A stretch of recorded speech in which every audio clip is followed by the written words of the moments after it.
Bonjour à tous. Bonjour. Donc bienvenue à cette nouvelle édition de la Fête de la Nature, la 15e plus précisément, donc qui est organisée par le conseil départemental en association avec ses gestionnaires, ses partenaires qui gèrent les différents espaces naturels sensibles de l'île.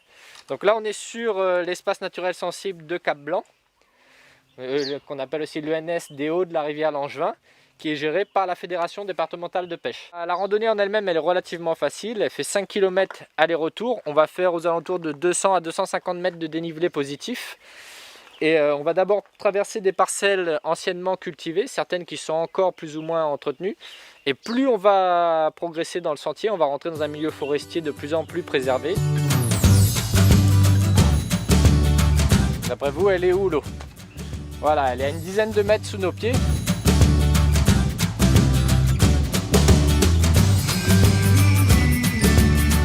Et le problème avec les espèces exotiques, c'est que pour bon nombre d'entre elles, elles sont devenues envahissantes.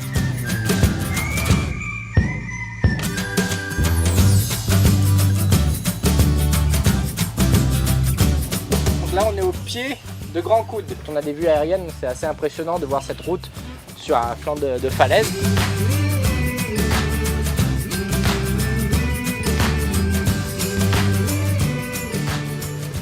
Donc là, on va en profiter pour sortir momentanément du sentier, aller dans les lits de la rivière pour aller voir la fameuse arche naturelle qu'on appelle le bassin de la Corbeille. Waouh, ça mérite une petite photo. Hein. Et donc après chaque forte pluie, il se remplit complètement et déborde à nouveau là où on se trouve. Même le guide il fait des photos. Ah bah oui. On se trouve dans une petite flaque dans laquelle il y a une ou deux truites arc-en-ciel qui sont prisonnières. Donc là, ce qu'on va faire avec l'association agréée de pêche, la Fédération départementale de pêche, c'est qu'on va intervenir pour récupérer ces poissons-là et les lâcher plus haut dans une portion où l'eau est pérenne et ne s'infiltre pas dans le sol pour éviter qu'elle meure asséchée. Hop, on va ressortir. Toujours attention, ça glisse.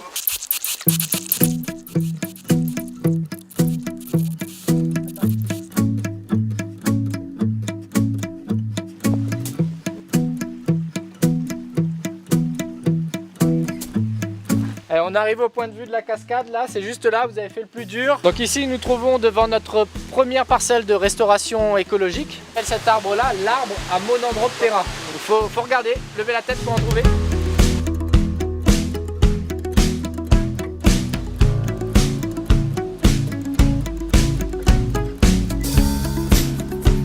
Ouais, un petit sentier secret. Alors là, vous allez participer à la plantation d'espèces indigènes et endémiques. Donc là, on va mettre en terre, comme tous les autres visiteurs qui sont venus durant la fête de la nature, donc ces sujets d'indigènes. Ici, on a un bois de nef et un bois de sureau et 2 plants de mafate en bois pour que les racines partent mieux dans le sol. Et après, on les plante ensemble. Planter, c'est la vie. Hein.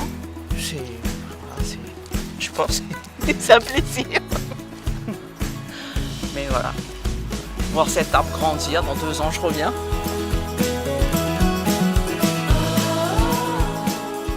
Et puis ce qui est bien aussi, c'est avoir un guide. Et le guide, du coup, il offre plus de possibilités, on a beaucoup plus d'informations et tout, c'est vraiment super. Et il nous fait voir des trucs qu'on ne voit pas forcément et qui sont intéressants. C'est ça qui est intéressant. Ça c'est une belle visite. La fête de la nature. Voilà.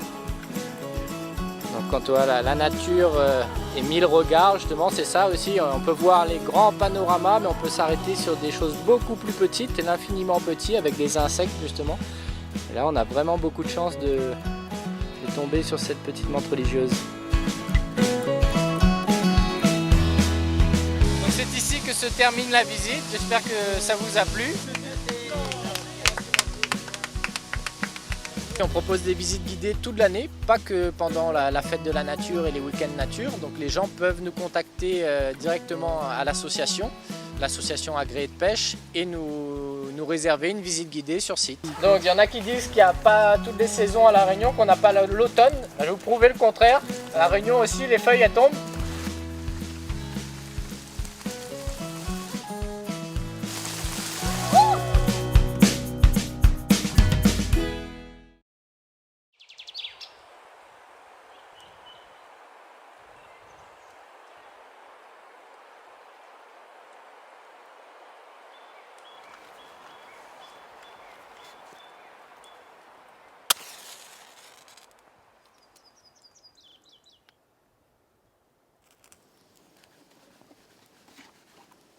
Allez, bonne journée, mon Catherine.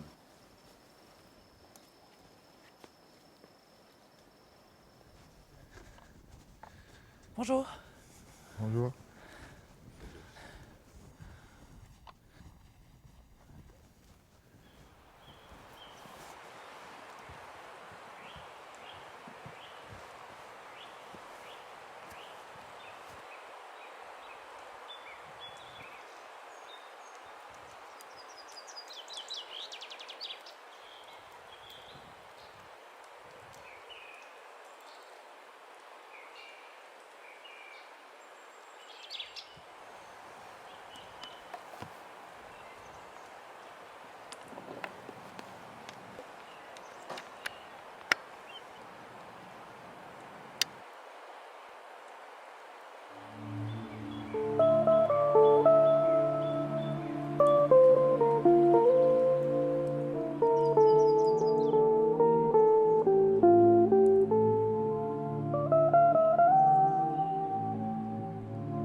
Une ambiance cérémoniale dans l'hémicycle du département pour 6 collèges volontaires qui travaillent sur les questions de l'esclavage 173 ans après son abolition. Pendant la présentation du musée de Villèle ou encore des archives départementales, les partenaires de ce projet annuel, les enfants sont concentrés sur les nouvelles informations qui alimentent leur méthode. On a fait un arbre généalogique, on est parti sur des sites, on est parti voir nos familles pour savoir d'où l'on vient, qui étaient nos arrière-grands-parents, nos ancêtres. C'était très important. Je viens d'Angleterre, de Portugal, de Madagascar. J'ai beaucoup d'origines de plein de pays. Et tes parents, ils connaissaient tout ça? Non, même ils étaient très surpris. Début d'année, donc on a parlé de l'histoire de la Réunion, de l'esclavage. On a visité le musée de Villèle.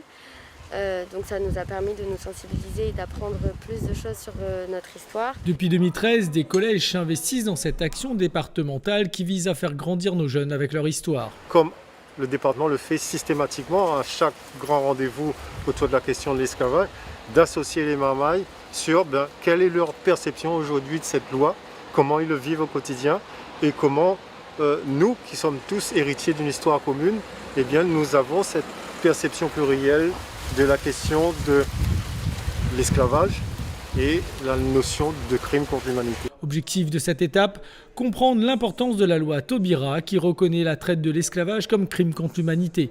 Pour cela, un historien guide leurs pas ce jour du 10 mai. Je pense que, quel que soit le sujet, à partir du moment où on donne du sens, les élèves s'y impliquent. Et ce que je trouve intéressant là, dans le projet du département, c'est que ça permet de donner du sens à ce que l'on fait dans le cadre de la classe. La musique, qui fait partie de l'histoire, résonne dans l'hémicycle. Prochaine étape pour ces citoyens de demain, le 20 décembre et la restitution de leurs travaux.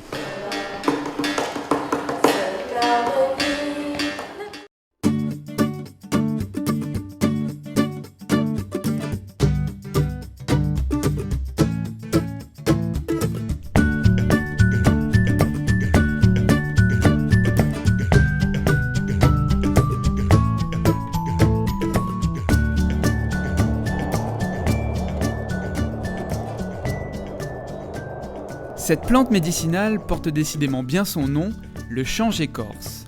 On l'appelle également le goyave marron en raison de sa ressemblance avec le goyavier. Parmi les 835 espèces végétales indigènes de la Réunion, ce petit arbuste qu'on retrouve dans les forêts de bois de couleur s'est développé sur l'île bien avant l'arrivée de l'homme. Mais les anciens se sont très vite approprié les vertus médicinales présentes dans ces petites feuilles dentelées. Là, un petit pied de bois que l'on apprécié aussi dans la tisane réunionnaise, c'est le goyave marron. Rien à voir avec le goyave, peut-être des petites ressemblances, les petits fruits blancs ou les feuilles. Goyave marron, notre nom, c'est sans écorce. Quand il vieillit, le pied, il perd de l'écorce, c'est-à-dire le banc d'écorce, il tombe, les gros l'écorce, il tombe, donc il laisse le pied un peu de couleur blanchâtre, jaunâtre. Donc sans écorce ou goyave marron. C'est un petit pied de bois qui pousse en altitude dans toutes les forêts de l'île des Hauts où on trouve un pied de goyave marron. On a le petit et le gros goyave marron. Très apprécié comme rafraîchissant, le goyave marron. On utilise les feuilles. Donc on va prendre des petites feuilles de goyave marron comme ça, ou bien un petit queue de goyave marron comme ça. Là, on a une petite tisane pour disons un bon litre à bouillir. Soit toute seule, 5, 6, 7 feuilles, soit à bouillir avec un petit peu de barbe maïs, de fleurs jaunes, ou à bouillir avec un petit peu de racines et de feuilles de fraises. Petits fraises qui poussent dans la forêt, que Demouni apprécie bien. Pas fraises crapaud, mais le bon petit fraise que les bien sucrées qui poussent dans les Hauts, qui trouvaient bon peu au Maïdo avant, ou dans les Hauts-de-Sillaos qui trouvent encore un peu, sur les sentiers, dans les randonnées. Donc le goyave marron, très connu ici pour ses vertus rafraîchissantes, très utilisé, associé avec d'autres plantes ou tout seul. À Madagascar, on l'a appelé le voafoutsi, le goyave marron. C'est la boisson nationale. Bonnet boit ça régulièrement, il boit ça tous les jours. Ça aide pour le paludisme, ça aide pour éviter pour les fièvres paludéennes. Donc le voafoutsi à Madagascar, c'est la famille, le même qu'on a ici, on appelle ça goyave marron. Voilà. Ça c'est un petit pied qui en a quand même une douzaine d'années. On a planté quelques goyaves marrons sur le terrain, mais on en a bombé dans le bordure de la ravine. Et il pousse facilement dans la cour et il est joli quand il est en fleurs.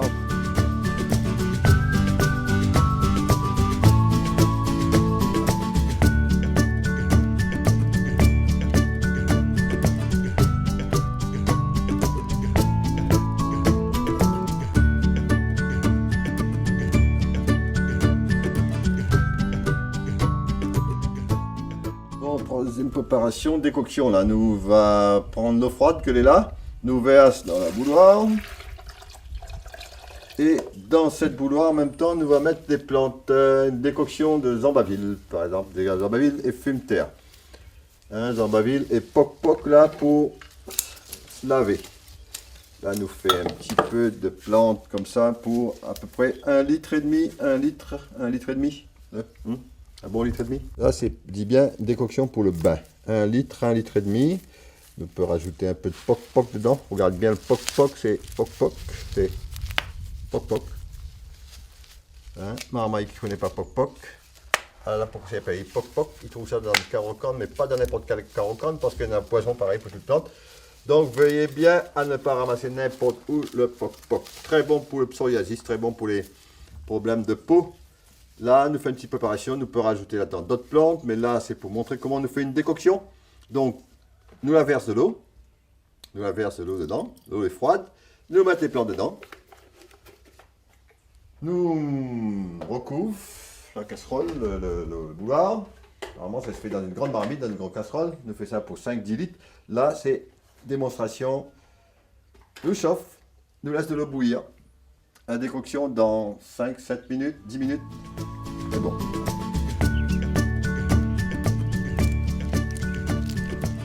Attention, l'écorce de goyave marron les peut faire vomir, à ne pas utiliser. Utilisez les feuilles, mais pas l'écorce. L'écorce, les vomitifs. C'est un petit peu de bois assez résistant, un joli petit peu de bois. Les feuilles les brillantes et ils poussent facilement dans un jardin, dans les hauts comme dans les bas.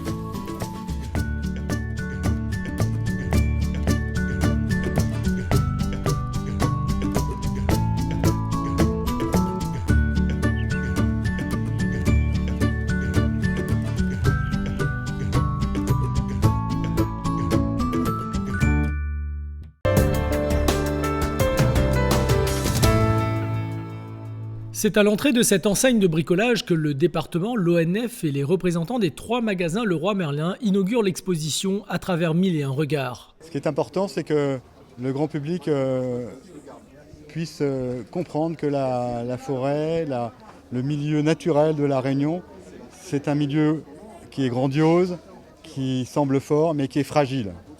Et il est nécessaire que l'ensemble de nos concitoyens de la Réunion puissent protéger ces milieux qui sont des milieux d'exception pour le monde entier. Comprendre les missions de la forêt, le réchauffement climatique ou encore la préservation de la biodiversité, à l'instar d'une action nationale, l'enseigne accompagne localement les acteurs de la forêt. Très content parce que c'est historique, c'est une histoire, l'histoire de la famille Ravat, depuis mon père, qui à l'époque allait dans les forêts, tamarins, chercher le bois de construction, matériaux de construction et tout. Et aujourd'hui, on signe une convention pour le reboisement de cette forêt de tamarin avec un partenaire qui est le département et l'ONF. Cette convention va notamment permettre la reforestation de parcelles de tamarin des Hauts par un mécénat en faveur du Fonds Agir pour la forêt et ainsi contribuer à l'action 1 million d'arbres pour la Réunion. Tous ces partenaires permettent d'accompagner la sensibilisation et la protection de la nature réunionnaise.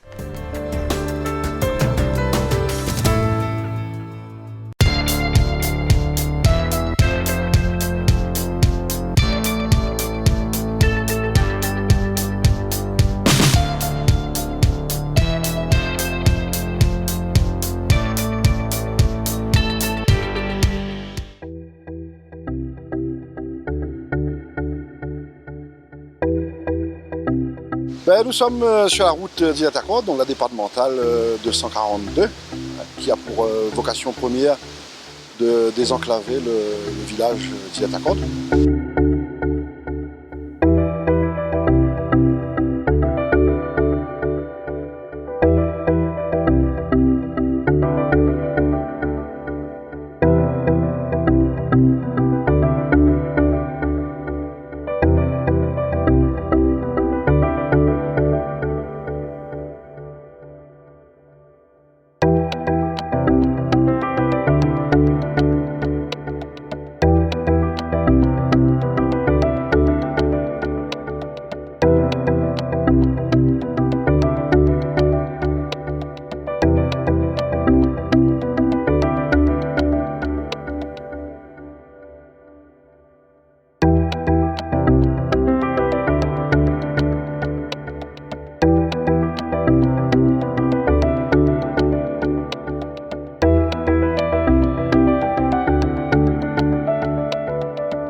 que c'est une route à fort caractère touristique.